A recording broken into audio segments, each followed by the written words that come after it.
I'd be fascinated of your account of how Dole got put on the ticket in '76 and what the... Well, I need you, I'll be glad to discuss what I know about it. I need to tell you, I was not, at that time, I was not in the inside group in terms of selecting the vice presidential nominee. I was the delegate hunter for President Ford in his contest for the nomination against Ronald Reagan. And so I don't know what all the inside discussions were. I've read, like you have, that there were a number of people on the list, that there was, at an early stage, a decision was made because of the opposition of the state Republican chairman from the South to replace the vice president. In retrospect, I'm not sure that was the right decision to make, and I've always believed that if Ford had kept Nelson Rockefeller and/or put Reagan on the ticket, particularly put Reagan on the ticket, that he would have won in '76. And I've had many discussions one-on-one with Ronald Reagan about that when I was his chief of staff. I write about those in this book that I'm going to give you. Now, having said all that, that's in no way a knock on Bob Dole. It's just that I think the election was so very, very close that either one of those two scenarios could very well have given us what we needed, which was only another 10 or 11,000 votes. Well, that's fascinating because the story, at least as I've heard, and I'm sure there are variations of it, was at the time that there was such bad blood between the Ford and the Reagan camps. There was. And that people had been told, Ford wanted to visit Governor Reagan once the nomination was clear. The deal was, Richard, we had an agreement that there would be a unity meeting. Whoever lost would meet with the winner in order to bring the party together for the general election. That agreement was made between the campaigns before the convention. After the convention, and Ford won, particularly on that critical 16C vote by only 30 delegate votes, we went to the Reagan campaign and said we need to, after the nomination, need to have the unity meeting. They said, we'll be delighted to have a unity meeting with you, provided you agree in advance you will not offer Governor Reagan the vice presidency. And of course, the Ford camp didn't want to do that anyway. It had been a very, very bitter primary.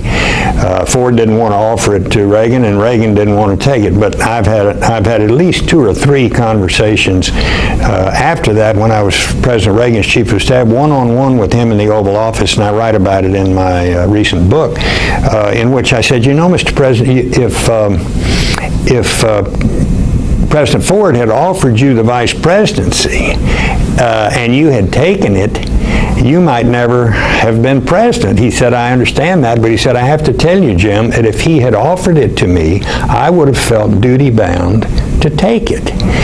I also note that Paul Laxalt, who was very close to Governor Reagan, has a different take on it, which was that he in effect winked at his campaign and said, I don't want it. You let him know I don't want it.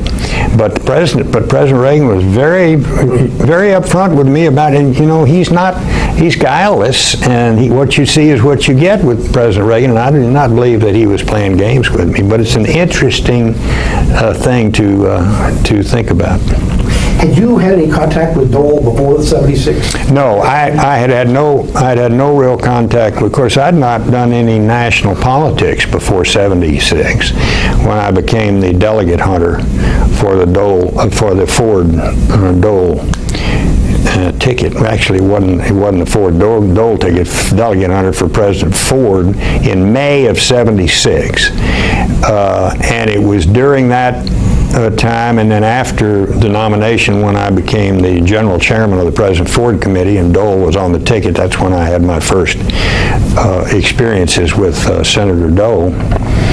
I got in trouble right away in one respect. I was doing an interview shortly after I became general chairman of the effort, And the question was, how's the campaign coming? Are you happy with the way things are developing, and so forth and so on? I said, yes, but I said, we need to do a better job with our vice presidential effort. We're not doing what we need to do there. And that was interpreted by the senator and I think by Len Nofziger, who was assisting him at the time, to be a knock on them, which it wasn't. It was in effect, I was in effect saying we need to give them more support and we need to create a better number two effort.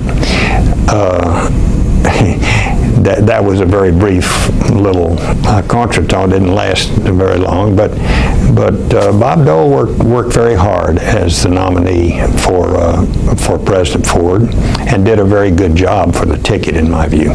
That said, he did take some knocks. I mean, the very fact that the race was as close as it was. Yeah. He took a lot of heat. Yeah, the Democratic Wars comment, exactly. that's one. Do you remember? But, yeah, well, yes, I remember that. I remember that, but I want to tell you, in an election that close, there are 2,000 things that you could go back with 20/20 hindsight and said, if this hadn't happened or that happened or this hadn't happened, the result would have been different. In my view, that did not cost Ford the election. That comment by Senator Dole.